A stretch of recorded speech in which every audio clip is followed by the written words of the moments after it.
Hello dear aspirants, welcome to today's class. মই নিতাশ্ৰী আপোনাক সকলোকে ই কুহি পাঠলৈ স্বাগতম জনাইছো। আজি আমি নৱেম্বৰ মাহৰ তৃতীয় সপ্তাহটোৰ যিখিনি গুৰুত্বপূৰ্ণ বাতৰি আছে সেইখিনি আজিৰ ক্লাছত আমি আলোচনা কৰিম। ইতিমধ্যে আমি নৱেম্বৰ মাহৰ প্ৰথম সপ্তাহ আৰু দ্বিতীয় সপ্তাহৰ বাতৰিসমূহ আগৰ ক্লাছটোত আলোচনা কৰিছো আৰু মই আশা ৰাখিছো গোটেই আপোনাক সকলোৱে আগৰ ক্লাছটোতে চাই আহিছে। ঠিক আছে, আৰু আজিৰ ক্লাছত আমি এই 10টা টপিক কভাৰ কৰিছো। মই চেষ্টা কৰিছো যাতে এই সপ্তাহটোৰ গুৰুত্বপূৰ্ণ বাতৰিখিনি সামৰি ল'ব পাৰো ক্লাছটোৰ ভিতৰত। ঠিক আছে, আৰু ইয়াৰ লগত ৰিলেটেড যিখিনি ইনফৰমেশ্যন থাকিব বা কোনটো এক্সামৰ কাৰণে কোনটো পাৰ্টৰ কাৰণে মানে প্ৰিলিমছ আৰু হওক বা মেইনছৰ কোনখন পেপাৰৰ কাৰণে গুৰুত্বপূৰ্ণ হ'ব পাৰে মই এটা আপোনালোকক ক্লাছৰ লগে লগে কৈ যাম। ঠিক আছে, আজি আমি এই পাৰ্টিকুলাৰ টপিককেইটা আজিৰ ক্লাছত ডিছকাছ কৰিম আৰু আশা কৰিছো আপোনালোকে সকলোৱে ক্লাছটো ফ'ল' কৰি যাব। আৰু মই মেবি ছেকেণ্ড এণ্ড থাৰ্ড ক্লাছটোত মই চাগে আপোনালোকক এটা হোৱাটছএপ গ্ৰুপৰ QR এটা দিছিলো। সেই QRটোৰ থ্ৰুৱেদি আপোনালোকে যদি গ্ৰুপটোত জইন হয় আপোনালোকে PDF খিনিও পাবলৈ সক্ষম হ'ব। ঠিক আছে, গতিকে আজিৰ ক্লাছটো আৰম্ভ কৰোঁ। আমাৰ আজিৰ প্ৰথমটো বাতৰি হৈছে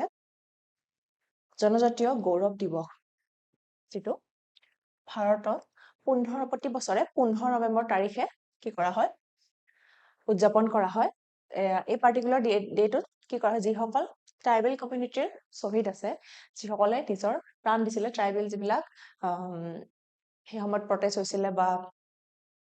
যিখিনি ৱাৰ হৈছিলে ব্ৰিটিছৰ এগেইনষ্টত, যিখিনি তেওঁলোকে প্ৰতিবাদ কৰিছিলে, সেইখিনিত শ্বহীদ হোৱা মানুহখিনিক আমি 15 নৱেম্বৰৰ দিনটোত এই জনজাতীয় গৌৰৱ দিৱস পালন কৰি পেলাই তেওঁলোকক আমি শ্ৰদ্ধা জ্ঞাপন কৰো। আৰু এই দিনটো কিয় চিলেক্ট কৰা হৈছে, এই দিনটোত আমাৰ বিৰচা মুণ্ডা বুলি যিগৰাকী জনপ্ৰিয় আমাৰ ট্ৰাইবেল লিডাৰ আছিলে, তেওঁৰ জন্ম হৈছিলে আৰু এইবাৰ তেওঁৰ 150 সংখ্যক জন্মবৰ্ষ উদযাপন কৰা হৈছে। 2024 পৰা 25 বৰ্ষটো জনজাতীয় গৌৰৱ বৰ্ষ হিচাপেও কি কৰা হৈছে, ডিক্লেয়াৰ কৰা হৈছে। আৰু জনজাতীয় বিষয়ক যি মন্ত্ৰালয় আছে আমাৰ ট্ৰাইবেল এফেয়াৰ্ছ মন্ত্ৰালয়ে দেশজুৰি শিক্ষা, স্বাস্থ্য আৰু জীৱিকাৰ ক্ষেত্ৰত যদি ট্ৰাইবেল কমিউনিটি বিলাক পিছ পৰি আছে বা তেওঁলোকক কিবা হেল্পৰ দৰকাৰ হৈ আছে, তেওঁলোকে সেই ক্ষেত্ৰত বেলেগ বেলেগ ধৰণৰ কাৰ্যসূচী হাতত লৈছে। আৰু প্ৰধানমন্ত্ৰী নৰেন্দ্ৰ মোদী ডাঙৰীয়াই তেওঁ বক্তৃতাত কি কৰিছে, আগৰ চৰকাৰসমূহে কি কৰা বুলি কৈছে, উপেক্ষা বা নেগলেক্ট কৰা বুলি কৈছে ট্ৰাইবেল কমিউনিটি সমূহক। আৰু তেওঁ সেইকাৰণে 9,700 কোটি টকাৰ উন্নয়নমূলক এটা কাৰ্যসূচী হাতত ল'ব বুলি তেওঁ ঘোষণা কৰিছে। তেওঁ স্পীচত তেওঁ এই কথাখিনি কৈছে। ঠিক আছে, 2023 চনত PM জনমন যিখন আঁচনি, এই পাৰ্টিকুলাৰ ডেটোতে মানে জনজাতীয় গৌৰৱ দিৱসৰ দিনটোতে এই আঁচনিখন আৰম্ভ কৰা হৈছিলে। যিখিনি কি থাকে, সংবেদনশীল জনজাতীয় গ্ৰুপ থাকে, গোট থাকে, কি বুলি কয় সেইখিনি, সংবেদনশীল বুলি এইকাৰণে কোৱা হয় তেওঁলোক মানে বেছি ভালনাৰেবল হয়। ঠিক আছে, তেওঁলোক বেছি ভালনাৰেবল হয় মানে ইন কম্পেৰিজন টু বাকী tribal groups, particularly vulnerable tribal group বুলি কোৱা হয়, PVTGs। ঠিক আছে, তেওঁলোকৰ কাৰণে বিশেষ কিছুমান সা সুবিধাৰ ব্যৱস্থা এইখন আঁচনিৰ আণ্ডাৰত কৰিব বুলি চৰকাৰে হাতত লৈছিলে। ঠিক আছে, আৰু এইবাৰো চৰকাৰে বেলেগ বেলেগ ৰাজ্য ভিত্তিক হিচাপতো আৰু কেন্দ্ৰীয় ভিত্তিক হিচাপতো বেলেগ বেলেগ কিছুমান কাৰ্যসূচী হাতত লৈছে। আৰু এই যিখন আছিলে আঁচনি, তাৰ আণ্ডাৰত যিবিলাক গোটেই অল ইণ্ডিয়া হিচাপত যিবিলাক PVTG গ্ৰুপ আছে, পাৰ্টিকুলাৰলি যিবিলাক ভালনাৰেবল গ্ৰুপছ আছে, ট্ৰাইবেল গ্ৰুপছ, তেওঁলোকৰ গাঁৱৰ লগতে পৰিয়ালসমূহক মৌলিক আৰু যি ধৰণৰ সা সুবিধাৰ প্ৰয়োজন হয় সেই গোটেইখিনি ব্যৱস্থা কৰি দিয়াৰ এটা প্ৰচেষ্টা হাতত লৈছিলে। বিশেষকৈ কি কি সুবিধা দিব বুলি কৈছিলে, নিৰাপদ ঘৰ, যিসকল কিছুমান এনেকুৱা মানুহ আছে যিসকলৰ মানে আশ্ৰয়ৰো ব্যৱস্থা নাই, তেওঁলোকৰ কাৰণে ঘৰ, পৰিষ্কাৰ খোৱা পানী, এটা চাফা খোৱা পানীৰ ব্যৱস্থাটো আমাৰ সকলোৰে কাৰণে সিমান সমানেই কি নহয়, উপলব্ধ নহয়। কিছুমানৰ কাৰণে পৰিষ্কাৰ খোৱা পানীটো এটা বহুত ডাঙৰ চেলেঞ্জ হয়, আৰু তেওঁলোকৰ কাৰণে পৰিষ্কাৰ খোৱা পানীৰ ব্যৱস্থা কৰি দিব। আৰু স্বাস্থ্য, হেল্থটো বহুত ইম্পৰ্টেণ্ট হয়, হেল্থৰ ক্ষেত্ৰত বিশেষ ব্যৱস্থা লোৱা হ'ব বুলিও কৈছিলে। লগতে শিক্ষা, পুষ্টি, নিউট্ৰিচনটো বহুত বেছি ইম্পৰ্টেণ্ট হৈ যায়। কিছুমান মানুহ স্লাম এৰিয়াত থকা মানুহবিলাকে নিউট্ৰিচনৰ ক্ষেত্ৰত গুৰুত্ব দিবলৈ তেওঁলোকৰ আহৰি নাথাকে, কাৰণ তেওঁলোকে ছাৰ্ভাইভ কৰাটোত ইমান গুৰুত্ব দিবলগীয়া হয়, হয়নে? গতিকে তেওঁলোকৰ কাৰণে পুষ্টিৰ ক্ষেত্ৰত, পথৰ যোগাযোগৰ ক্ষেত্ৰত বা বিদ্যুৎ, জীৱিকা, টেলিকম সংযোগ, সকলো ক্ষেত্ৰতে তেওঁলোকৰ সুবিধাখিনি আৰু বেছি উন্নত কৰা, আৰু তেওঁলোকে যিখিনি বেছিকখিনিও যদি পোৱা নাই সেই গোটেইখিনি ব্যৱস্থা কৰিব বুলি সেই আঁচনিখনৰ আণ্ডাৰত পদক্ষেপ লোৱা হৈছিলে। ঠিক আছে, আৰু ৰাজ্যভিত্তিকভাৱেও বহু ধৰণৰ বেলেগ বেলেগ এইবাৰৰ যিটো জনজাতীয় দিৱস আছিলে, গৌৰৱ দিৱস, সেই দিনটোত বেলেগ বেলেগ ধৰণৰ কাৰ্যসূচী প্ৰতিখন ৰাজ্যতে লোৱা হৈছে। যিবিলাক ৰাজ্যত কি আছে, ট্ৰাইবেল গ্ৰুপছ বিলাক আছে ঠিক আছে আৰু টোটেল আমাৰ অল ইণ্ডিয়াত কিমানটা বিবিটিজিছ আছে 75টা আছে অসমত সমীক্ষা হিচাপত অসমত এনে ধৰণৰ কোনো ট্ৰাইবেল গ্ৰুপছটো আছে কিন্তু মানে ভালনাৰেবল ট্ৰাইবেল গ্ৰুপছ নাই বুলি কোৱা হৈছে আৰু সবতছে বেছিকে আছে উৰিষ্যা ঠিক আছে উৰিষ্যাত সবতছে বেছি আছে 13টা আছে উৰিষ্যাত আৰু অল ইণ্ডিয়াত 75টা আছে পাৰ্টিকুলাৰলি ভালনাৰেবল গ্ৰুপছ ঠিক আছে আশা কৰোঁ সবে টপিকটো ভালদৰে বুজি পালে এই টপিকটো আমাৰ প্ৰিলিমছৰ কাৰণে ইম্পৰ্টেন্ট হ'ব পাৰে ডেট ৱাইজ বা ষ্টেটমেন্ট ৱাইজত আহিব পাৰে লগতে হিষ্ট্ৰী ফালৰ পৰা যেহেতু ট্ৰাইবেল গ্ৰুপছ বিলাকে বহুখিনি কি কৰিছিলে ব্ৰিটিছৰ লগত তেওঁলোকে সংঘৰ্ষ কৰিবলগীয়া হৈছিলে ফৰেষ্টৰ কাৰণে হওক বা তেওঁলোকৰ জীৱিকাৰ কাৰণে হয়নে তো আমাৰ যি মানে সংগ্ৰাম আছিলে ব্ৰিটিছ বিৰুদ্ধে যিবিলাক সংগ্ৰাম স্বাধীনতা সংগ্ৰামত ট্ৰাইবেল বিলাকৰ ৰোল কেনেকুৱা সেই গোটেই টপিকটো আমাৰ এটা ইম্পৰ্টেন্ট পাৰ্ট হৈ যায় আমাৰ চিলেবাছৰ GS1 যেটো আছে হিষ্ট্ৰী অফ ইণ্ডিয়া বুলি সেইটো আৰু তাৰ লগতে গভৰ্ণমেণ্টে কি তেওঁলোকৰ কাৰণে ব্যৱস্থা কৰিছে কি কাৰ্যপন্থা হাতত লৈছে সেইটো গভৰ্ণেন্সৰ ফালৰ পৰা ইম্পৰ্টেন্ট হৈ যায় সেইটো ক'ত আছে আমাৰ GS পেপাৰ 2 খনত আছে হয়নে পলিটি এণ্ড গভৰ্ণেন্স গতিকে দুখন পেপাৰৰ কাৰণে ইম্পৰ্টেন্ট হৈ যায় লগতে আমাৰ প্ৰিলিমছৰ কাৰণে ইম্পৰ্টেন্ট হবে ঠিক আছে গতিকে আপোনালোকে টপিকটো লগতে ইয়াৰ লগত যিখিনি ৰিলেটেড ইনফৰমেশন আছে গোটেইখিনি গুৰুত্ব সহকাৰে নিজৰ নোটত ৰাখিব নেক্সটটো হৈছে তথ্য গোপনীয়তা আইন ঠিক আছে তথ্য গোপনীয়তা আইন এখন ৰিসেন্টলি কি কৰিছে আমাৰ প্ৰধানমন্ত্ৰীয়ে 18 নৱেম্বৰৰ 2025 তাৰিখে ঘোষণা কৰিছে এইখন এতিয়াৰ পৰা কি কৰা হ'ব কাৰ্যকৰী কৰা হ'ব বুলি কৈছে ঠিক আছে আৰু যিখন আচলতে যিখনৰ প্ৰজেক্টৰ নামটো হৈছে digital personnel data protection act 2023 এখন উত্থাপন কৰা হৈছিল আৰু ফাইনালি এখন কি হৈছে এতিয়া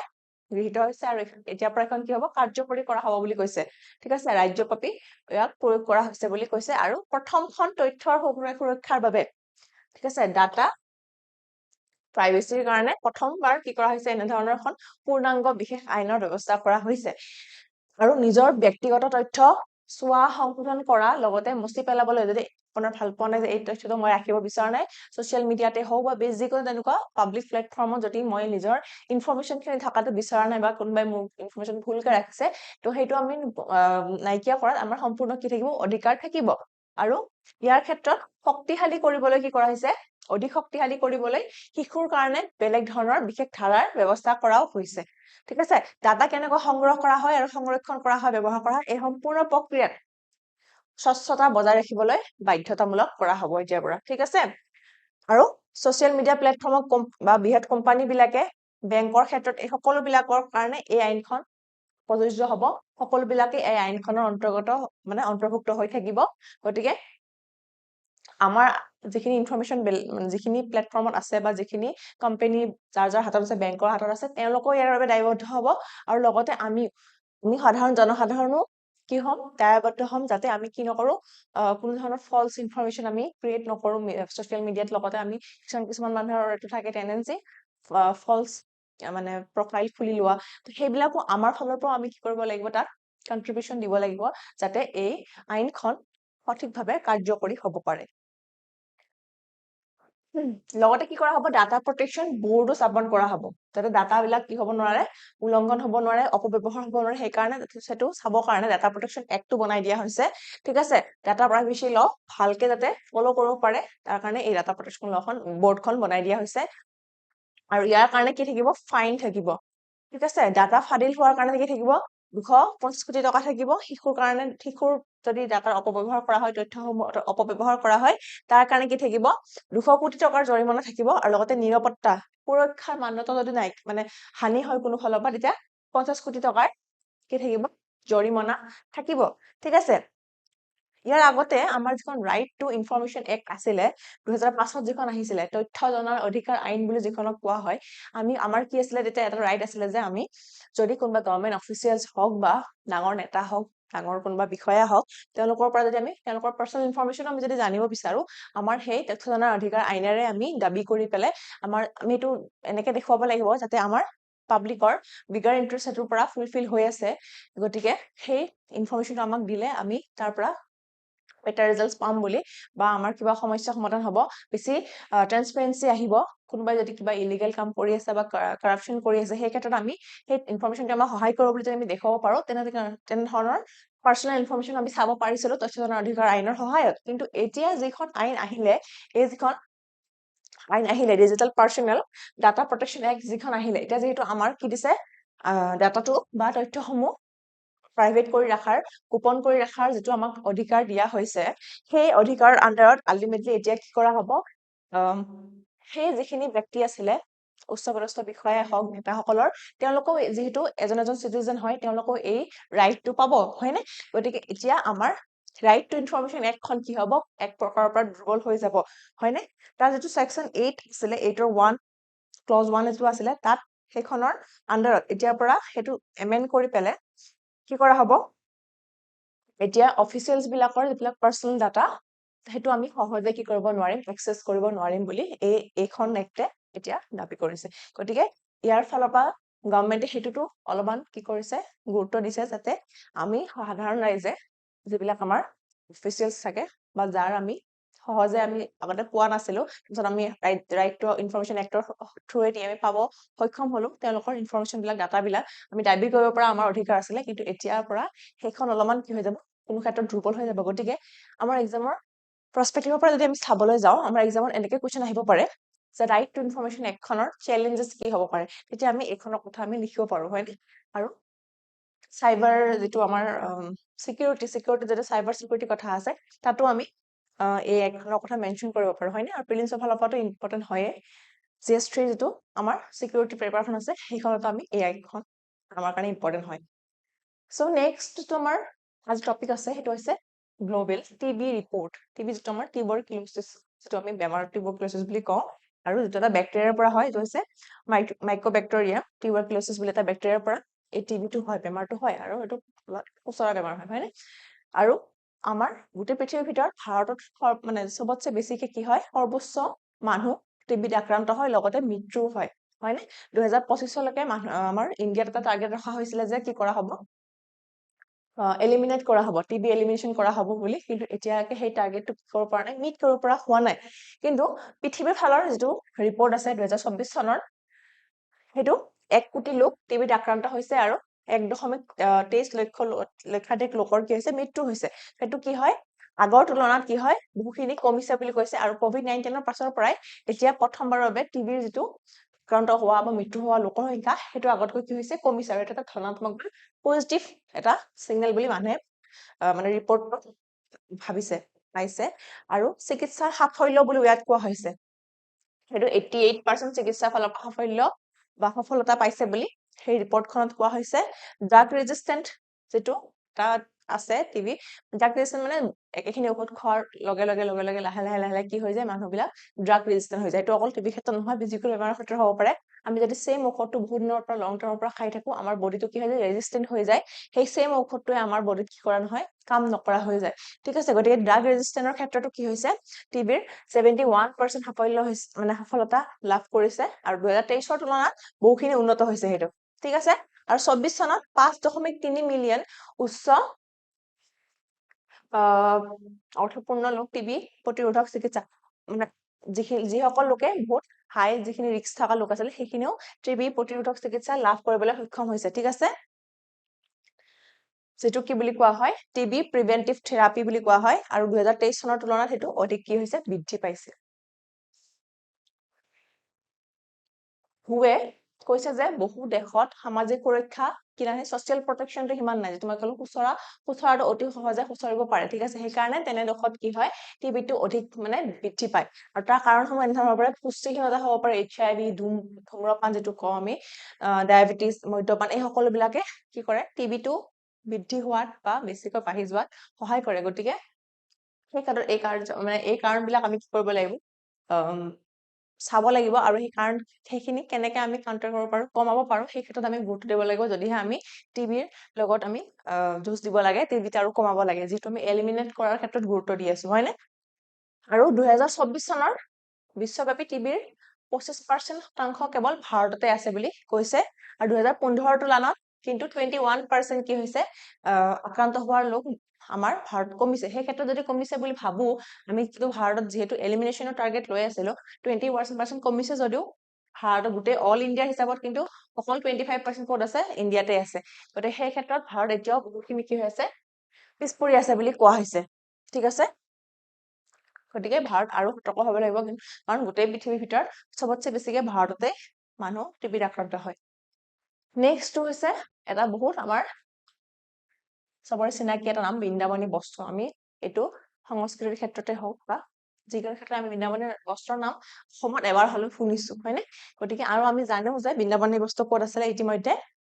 ব্ৰিটেইনত আছিলে ব্ৰিটিছসকলে লৈ গৈ পেলাই তেওঁলোকৰ যিটো ব্ৰিটেইনৰ মিউজিয়াম তাত ৰাখিছিলে 1904 মানতে তেওঁলোকে লৈ গৈছিলে আৰু তেওঁলোকে নিজৰ মিউজিয়ামত ৰাখিছিলে কিন্তু আমি সকলোৱে জানো এখন কোনে বনাইছিলে শ্ৰীমন্ত শংকৰদেৱে 1600 শতিকাত বনাইছিলে গতিকে 400ৰো অধিক কাল পুৰণি আৰু আমাৰ সংস্কৃতিৰ এটা পৰিচয় স্বৰূপ হয়নে বৃন্দাবনী বস্ত্ৰ আৰু সদ্যহতে আমাৰ চৰকাৰ ভাৰত চৰকাৰ আৰু ব্ৰিটিছ চৰকাৰৰ এটা যুটীয়া প্ৰচেষ্টাত বৃন্দাবনী বস্ত্ৰখন আমি কি কৰিবলৈ সক্ষম হৈছো উভতাই আনিবলৈ সক্ষম হৈছো ইতিমধ্যে আমাৰ মুখ্যমন্ত্ৰী হিমন্ত বিশ্ব ডাঙৰীয়াই তেওঁ ব্ৰিটেইনৰ লগত চুক্তিবদ্ধ হৈছে যে এটা অস্থায়ী পিৰিয়ডৰ কাৰণে 18 মান্থছৰ কাৰণে 2027ত কি কৰা হ'ব বৃন্দাবনী বস্ত্ৰখন অসমলৈ ঘূৰাই অনা হ'ব হয়নে অসমলৈ ঘূৰাই অনা হ'ব আৰু অসমত প্ৰদৰ্শন কৰা হ'ব কিন্তু তেওঁলোকে কি চেলেঞ্জ কৰিছে যে আমাৰ ইয়াতেও কি কৰিব লাগিব এটা তেওঁলোকৰ মিউজিয়ামৰ মানদণ্ডৰ লগত খাপ খোৱাকৈ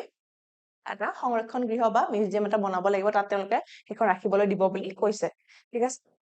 গতিকে এইটো আমাৰ প্ৰিলিমছ পইণ্ট অফ ভিউ পৰা এটা ইম্পৰ্টেণ্ট কুৱেশ্যন হ'ব পাৰে বা যদি আমি আৰ্ট এণ্ড কালচাৰৰ ফালৰ পৰা চাব যাওঁ তেতিয়াও আমাৰ GS পেপাৰ 1ৰ কাৰণে এইখন এটা বৃন্দাবনী বস্ত্ৰখনৰ টপিক সেইটো ইম্পৰ্টেণ্ট হ'ব পাৰে যিহেতু আগতে সত্ৰীয়া নৃত্যৰ ওপৰত বা তাৰ ওপৰত কালচাৰৰ ওপৰত কুৱেশ্যন আহি গৈছে ঠিক আছে নেক্সট কুৱেশ্যনটো আমাৰ নেক্সট টপিকটো আমাৰ যিটো PM ফসল বীমা যোজনা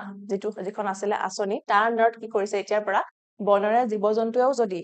আমাৰ কি কৰে খেতিসমূহ বা ফচলসমূহ নষ্ট কৰে তেতিয়া তাৰ ওপৰত কি দিয়া হ'ব চৰকাৰৰ ফালৰ পৰা সাহায্য দিয়া হ'ব বুলি নতুনকে ঘোষণা কৰিছে ঠিক আছে কৃষি আৰু কৃষক কল্যাণ মন্ত্ৰালয়ে যিখন ফসল বীমা যোজনা আছে তাৰ ফ্ৰেমৱৰ্কত নতুন কিছুমান পৰিৱৰ্তন আনিছে আৰু ইয়াৰ অধীনত বনৰীয়া জীৱ-জন্তুৰ আক্ৰমণত যি ক্ষতি হ'ব তাৰ সাহায্যটো চৰকাৰৰ ফালৰ পৰা দিয়া হ'ব বুলি কয় 2026 চনত যেতিয়া খাৰিফ খেতিৰ সময় হ'ব সিজন আহিব তেতিয়াৰ পৰা এই বস্তুটো তাৰ ওপৰত কাৰ্যকৰী হ'ব আৰু ৰাজ্যবিলাকে তাৰ তথ্যটো ডিচাইড কৰিব লাগিব যে কোনখিনি জাগাত বেছিকে ৰিস্ক আছে যিবোৰ ঠাইত বেছিকে বন্যপ্ৰাণী আৰু মানুহৰ সংঘাত হৈ থাকে যিবিলাক জাগালৈ বেছিকে বন্যপ্ৰাণীবিলাক নামি আহি থাকে যেনেকে হাতী হওক গাহৰি হওক বান্দৰ সেই ঠাইবিলাকত এই বস্তুটো প্ৰযোজ্য হ'ব এইবিলাক মেইনলি উৰিষ্যা ছত্তীশগড় ঝাৰখণ্ড মধ্যপ্ৰদেশ লগতে আমাৰ নৰ্থ ইষ্টৰো অসম মেঘালয় মণিপুৰ ত্ৰিপুৰা ছিকিম এই গোটেইখিনি ষ্টেটছত এই যিটো নতুন পদক্ষেপ এইটো লাগু হ'ব বুলি কৈছে ঠিক আছে আৰু এই পদ্ধতিটো বৈজ্ঞানিক স্বচ্ছ আৰু কাৰ্যনিৰ্বাহযোগ্য বুলি এই মন্ত্ৰালয়ে দাবী কৰিছে ঠিক আছে আৰু ইয়াৰ লগতে যদি বানপানী হলে যদি ধান খেতি ডুবি যায় তাৰ ওপৰতো কি কৰা হ'ব এটা সাহায্য দিয়া হ'ব বুলি সেইটো আঁচনিখনৰ ভিতৰত কি কৰা হৈছে অন্তৰ্ভুক্ত কৰা হৈছে ঠিক আছে এই আঁচনিখন 2016তে আৰম্ভ কৰা হৈছিলে কিন্তু সময়ে সময়ে তাৰ ভিতৰত আৰু নতুন নতুন কিছুমান পদক্ষেপ বা নতুন নতুন কাৰ্য তাৰ ভিতৰত অন্তৰ্ভুক্ত কৰি থকা হয় নেক্সটটো আছে আমাৰ ৰাষ্ট্ৰীয় খাদ্য সুৰক্ষা আইন হয়নে নেশ্যনেল ফুড চিকিউৰিটি এক্ট আৰু তাৰ যিসকল তাৰ পৰা যিসকলে লাভ কৰি আছিলে এই সুবিধা বা সাহায্য সেইটো তাৰ যিখন লিষ্ট আছিলে সেইখনৰ কি কৰা হৈছে নতুনকে সংশোধন কৰা হৈছে কিছুমান মানুহৰ নাম তাৰ পৰা আঁতৰোৱা হৈছে আৰু নতুনকৈ ইয়াত কিছুমান মানুহৰ নাম অন্তৰ্ভুক্ত কৰা হৈছে ঠিক আছে সো নেশ্যনেল যিখন ফুড চিকিউৰিটি এক্ট আছে সেইখন এখন ষ্টেটুটৰী এক্ট হয় তাত ল বনাই পেলাই মানুহক এইটো ষ্টেটুটৰী ৰাইট দিয়া হৈছে যে মানুহে কি পাব খাদ্যৰ অধিকাৰটো লাভ কৰিব ঠিক আছে এতিয়া বৰ্তমান 2025 চনত প্ৰায় 2.25 কোটি অযোগ্য নাম যিসকলে কি নহয় তাৰ পৰা সেইটো পাবলৈ সক্ষম নহয় বা তেওঁলোক যোগ্য নহয় পাৰ্টিকুলাৰ কেটেগৰী তেওঁলোক নপৰে যাৰ আণ্ডাৰত এইখিনি দিয়া হয় সুবিধাখিনি তেওঁলোকক কি কৰা হৈছে তাৰ পৰা আঁতৰাই দিয়া হৈছে লিষ্টখনৰ পৰা ঠিক আছে তো কেনেকুৱা ধৰণৰ লোকসকল আছে যিসকল লোকৰ চাৰিচকীয়া বাহন আছে বা এটা আয় সীমা ধৰি দিয়া আছে ন যে ইমান লাখৰ তলৰ খিনিহে পাব বুলি গতিকে সেইসকলৰ যদি ইনকাম তাতকে বেছি হয় তেওঁলোককো ইয়াৰ পৰা আঁতৰাই দিয়া হৈছে বা কোনো কোম্পানীৰ ডিৰেক্টৰ যদি হয় তেওঁ সেইসকলকো অযোগ্য বুলি বিবেচনা কৰি এই লিষ্টখনৰ পৰা বাদ দিয়া হৈছে ঠিক আছে আৰু যিসকল আগতে ৰেচন কাৰ্ডৰ লিষ্টত আছিলে অন্তৰ্ভুক্ত হয় কিন্তু তেওঁ কি হয় এতিয়া তেওঁৰ মৃত্যু হৈছে গতিকে তেওঁকো সেই লিষ্টৰ পৰা আঁতৰাই দিয়া হৈছে আৰু এতিয়া কেন্দ্ৰই কি দিছে ৰাজ্য চৰকাৰক দায়িত্ব দিছে যে ভালকৈ গৱেষণা কৰি ভালকৈ পৰীক্ষা নিৰীক্ষা কৰি পেলাই কোন কোন ইয়াৰ আণ্ডাৰত আহিবলৈ এই সুবিধা পাবলৈ সঁচাকৈ যোগ্য হয় সঁচা অৰ্থত যোন দৰিদ্ৰ পৰিয়াল বাস্তৱিক যিবিলাক দৰিদ্ৰ পৰিয়াল আছে তেওঁলোকে যাতে এই সুবিধাটো লাভ কৰে কাৰণ বহুতে আচলতে যিসকলে পাব লাগে তেওঁলোকে ইমান এৱেৰেই নহয় তেওঁলোকে গমেই নাপায় কিছুমানে কি হয় এনেই মানে ওপৰতে সেই সুবিধাটো লৈ পেলাই বহি থাকে হয় গতিকে সেই ক্ষেত্ৰত যাতে সঁচা যিসকলে ডিজাৰ্ভ কৰে তেওঁলোকে যাতে সেই সুবিধাটো পাব পাৰে তাৰ কাৰণে ৰাজ্য চৰকাৰৰ দায়িত্ব দিয়া হৈছে যাতে ভালকৈ পৰীক্ষা নিৰীক্ষা কৰিহে এতিয়া কি কৰা হয় ইয়াৰ আণ্ডাৰত ভৰোৱা হয় আৰু চৰকাৰে আৰু এটা কাম কৰিছে ইয়াৰ আণ্ডাৰত বেলেগ বেলেগ কিছুমান আগৰ যিবিলাক চলি থকা স্কিম আছিল সেইবিলাকো ইয়াৰ আণ্ডাৰত কি কৰিছে সোমোৱাই দিছে অন্তৰ্ভুক্ত কৰি দিছে যেনে যিসকল আগতে আমাৰ মিড ডে মিলৰ যিটো স্কিম আছিলে সেইটো পোষণ স্কিম কৰি দিছে সেইখন স্কিম ইয়াৰ আণ্ডাৰত সোমোৱাইছে তাৰপিছত মাতৃ বন্দনা যিখন আছে য'ত প্ৰেগনেণ্ট ওমেন বিলাকক কিছুমান দিয়া হয় সাহায্য হয়নে আৰু তাৰপিছত আৰু যিবিলাক আমাৰ অংগনবাদী বিলাকত যিটো দিয়া আছিলে ইণ্টিগ্ৰেটেড চাইল্ড ডেভেলপমেণ্টৰ কাৰণে অংগনবাদী যিবিলাক খোৱা বস্তুৰ যোগান ধৰা হয় সেই গোটেইবিলাক স্কিম ইয়াৰ আণ্ডাৰত সোমোৱাই দিয়া হৈছে কাৰণ তেতিয়া এখন স্কিমৰ কি হয় ৱেইটেজটো বেছি হয় আৰু তাক দীৰ্ঘদিনীয়াভাৱে চলাই মানে দীৰ্ঘদিনলৈ চলাই নিবলৈ সুবিধা হয় ঠিক আছে গতিকে আগৰ এনেধৰণৰ কিছুমান খাদ্যৰ লগত জড়িত আইন যিবিলাক আছিলে সেই গোটেইবিলাক এতিয়া বৰ্তমান ফুড চিকিউৰিটি এক্টৰ আণ্ডাৰত আহিছে চ' নেক্সট আমাৰ আজিৰ বাতৰিটো হৈছে ক্ৰেমব্ৰি যিখন ডিক্সনাৰী আছে তেওঁলোকে এই বছৰৰ যিটো ৱৰ্ড অফ দ্য ইয়াৰ দিয়ে প্ৰতি ইয়াৰ বছৰে সেইবাৰ এইবাৰ 2025ৰ কাৰণে ৱৰ্ড অফ দ্য ইয়াৰ বুলি তেওঁলোকে কোনটো দিছে পেৰাছচিয়েল বুলি যিটো শব্দ আছে সেই শব্দটোক দিছে ঠিক আছে যাৰ মিনিংটো এইটোৱে যে যদিও আমাৰ কোনোবা এজন ব্যক্তিৰ লগত আমাৰ পাৰ্টিকুলাৰলি কি নাথাকে তেওঁলোকৰ লগত চিনাকি নাথাকে পাৰ্চনেলি চিনাকি নাথাকে তেওঁলোকক আমি কেতিয়াবা হয়তো পাৰ্চনেলি লগ নাপাবও পাৰো কিন্তু তেওঁলোকৰ আমি এটা ডিপ কানেকশ্যন ফিল কৰো হয়নে সেইটোৱে হৈছে পেৰাছচিয়েলৰ মিনিং চাপ'জ তেওঁ এজন ফেমাছ ফিগাৰ হয় আমি প্ৰায়ে তেওঁক কি দেখো টিভিয়ে বা বাতৰি কাকতে পত্ৰই আমি দেখি থাকো বাতৰি দেখি থাকো কিন্তু তেওঁলোকৰ লগত আমাৰ কোনো ধৰণৰ পাৰ্চনেল সম্পৰ্ক নাই হয়তো আমি পাৰ্চনেলি লগো পোৱা নাই আমি জুবিন গাৰ্গৰ কথা ক'ব পাৰো হয়নে জুবিন দাক আমি কেতিয়াও হয়তো বহুত লোকে মই নিজেও পাৰ্চনেলি লগ পোৱা নাই কিন্তু আমি তেওঁৰ মৃত্যুত আমি প্ৰতিখন ঘৰে এটা নিজৰ কোনোবা আপোনক হেৰুৱাৰ নিচিনা এটা দুখ অনুভৱ কৰিছো হয়নে গতিকে সেই বস্তুটোকে আমি কি বুলি ক'ব পাৰো পেৰাছচিয়েল বুলি ক'ব পাৰো য'ত আমি এজন ব্যক্তিক ওচৰৰ পৰা নাপালেও বা পাৰ্চনেলি লগ নাপালেও তেওঁৰ লগত আমাৰ এটা কি থাকে অনুভৱজনিত বা ইমোচনেল এটা কানেকশ্যন থাকে সেইটোকে পেৰাছচিয়েল বুলি কোৱা হয় আৰু এইটোৱে হৈছে বৰ্তমান এইবাৰৰ কেম্ব্ৰিজৰ ৱৰ্ড অফ দ্য ইয়াৰ পেৰিপেছৰ ফালৰ পৰা আপোনালোকৰ কাৰণে গুৰুত্বপূৰ্ণ হ'ব পাৰে আৰু আগৰ যি দুখন মই ফুড চিকিউৰিটি আৰু লগতে যিখন ফচল বীমা যোজনাৰ কথা ক'লো সেই দুটা টপিক আপোনালোকৰ এগ্ৰিকালচাৰ যিটো টপিক আছে আমাৰ GS পেপাৰ 3 তাৰ পৰা ইম্পৰ্টেণ্ট হ'ব পাৰে বা ইকনমিৰ পৰা ইম্পৰ্টেণ্ট হ'ব পাৰে ঠিক আছে এইটো এই যিটো পাৰ্টিকুলাৰ শব্দটো পেৰাছচিয়েল সেইটো 1956 চনতে ডোনাল্ড হৰ্টন আৰু ৰিচাৰ্ড ৱলে সেইটো প্ৰথমবাৰৰ বাবে অধ্যয়ন কৰি টেলিভিছনৰ পৰিসৰ অধ্যয়ন কৰি তেওঁলোকে প্ৰথমবাৰৰ বাবে ব্যৱহাৰ কৰিছিল নেক্সট যিটো আছে আমাৰ বাতৰি সেইটো হৈছে ইন্দিৰা গান্ধী শান্তি নিৰস্ত্ৰীকৰণ আৰু বিকাশৰ বঁটা 2025 একচুৱেলি 2024 হয় বঁটাটো কিন্তু 2025ত কি কৰা হৈছে ঘোষণা কৰা হৈছে আৰু প্ৰদান কৰা হৈছে চিলিৰ যিগৰাকী প্ৰাক্তন ৰাষ্ট্ৰপতি আছিলে মিচেল বেচেলেট বুলি তেওঁ এই বঁটাটো প্ৰদান কৰা হৈছে আৰু প্ৰদান কৰিছে আমাৰ সোনিয়া গান্ধীয়ে যোন সেই ইন্দিৰা গান্ধী মেমৰিয়েল ট্ৰাষ্টৰ কি হয় চেয়াৰপাৰসন হয় বা অধ্যক্ষ হয় ঠিক আছে আৰু তেওঁ কি কৰিছিলে সেই ব্যক্তিগৰাকীয়ে বা মহিলাগৰাকীয়ে মানৱ অধিকাৰৰ সুৰক্ষাৰ ক্ষেত্ৰত বা গণতান্ত্ৰিক মূল্যবোধৰ ক্ষেত্ৰত সামাজিক ছচিয়েল যিটো জাষ্টিছ আছে সেই ক্ষেত্ৰত তেওঁ বহুখিনি পদক্ষেপ গ্ৰহণ কৰিছিলে আৰু সেইবাবে তেওঁ এই বঁটাটোৰ বাবে চিলেক্ট কৰা হৈছে তেওঁ দুবাৰকৈ চিলিৰ কি হৈছিলে প্ৰধান প্ৰেচিডেণ্ট হৈছিলে আৰু তেওঁ হিউমেন ৰাইটছৰ হাই কমিছনাৰৰ ক্ষেত্ৰতো কি হৈছিলে গুৰুত্বপূৰ্ণ ভূমিকা পালন কৰিছিলে ঠিক আছে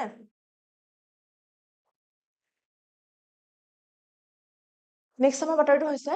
সপ্তম কলম্বো সুৰক্ষা কনক্লেভ এখন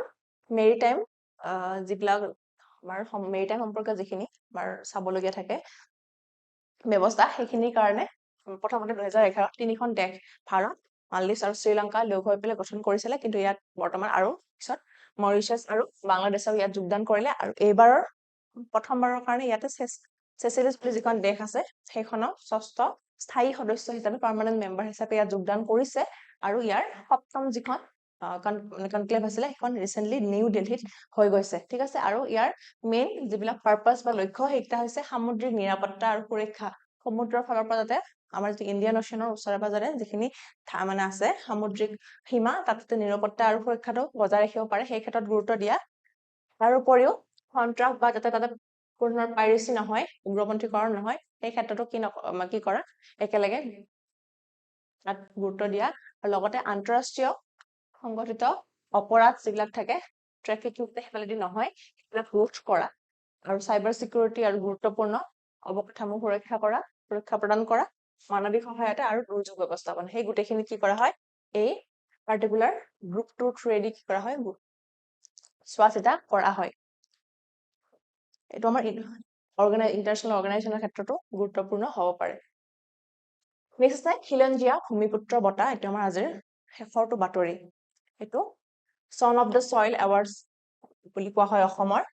যদিও সন বুলি কোৱা হয় ইয়াত মহিলাসকলকো প্ৰদান কৰা হয় অৰ্থাৎ ভূমি সন্তান বুলি ক'ব পাৰে আপোনালোকে আৰু ইয়াত কি কৰা হয় উদীয়মান যিবিলাক সফলতা অৰ্জন কৰা প্ৰতিভা থাকে সেইসকলক সন্মান জনোৱা আৰু বেছিকৈ এনকাৰেজ কৰিবৰ কাৰণে এই বঁটা প্ৰদান কৰা হয় আৰু 2016 চনত প্ৰথমবাৰৰ বাবে এই বঁটাটো আৰম্ভ হৈছিলে ঠিক আছে এইবাৰৰ বঁটাপ্ৰাপ্তসকল হৈছে প্ৰথমতে কিছুমান ইমাৰ্জিং এচিভাৰ্ছ নতুনকৈ ইমাৰ্জ কৰা যিসকল এচিভাৰ্ছ আছে তেওঁলোকক প্ৰদান কৰা হৈছে গণমাধ্যম আৰু যোগাযোগ মানে মিডিয়াৰ কাৰণে দিছে সুকৃতি বৰুৱা সংঘমিত্ৰা কলিতাক দিছে উদ্যোগতাৰ কাৰণে ইখাৰাণী বৰুৱাক ক্ৰীড়াৰ কাৰণে স্পৰ্টছৰ কাৰণে দিছে হিমজ্যোতি তালুকদাৰক শিল্প আৰু সংস্কৃতিৰ কাৰণে দিছে আৰু দেৱযানী বৰুৱাক দিছে সংৰক্ষণৰ কাৰণে এইকেইটা হৈছে এওঁলোক মানে ইয়াং এচিভাৰৰ আণ্ডাৰত আছে আৰু কেইজনমান ব্যক্তি 5গৰাকী ব্যক্তিক লাইফ টাইম এচিভমেন্টৰ কাৰণে দিছে তেওঁলোকৰ বছৰ জোৰা সাধনাৰ কাৰণে দিছে তেওঁলোক হৈছে অৰুণ নাথ তেওঁ শিল্প আৰু সংস্কৃতিৰ কাৰণে লাভ কৰিছে সেইকেইটাই হয় কেটেগৰী কেইটা সংবাদ মাধ্যমৰ কাৰণে ৰবি শংকৰে পাইছে মইনুদ্দিন আহমেদে ক্ৰীড়াৰ কাৰণে পাইছে লক্ষ্মী বৰুৱাই উদ্যোগিতাৰ কাৰণে আৰু হিমান্ত দাসে লোকসেৱাৰ কাৰণে আৰু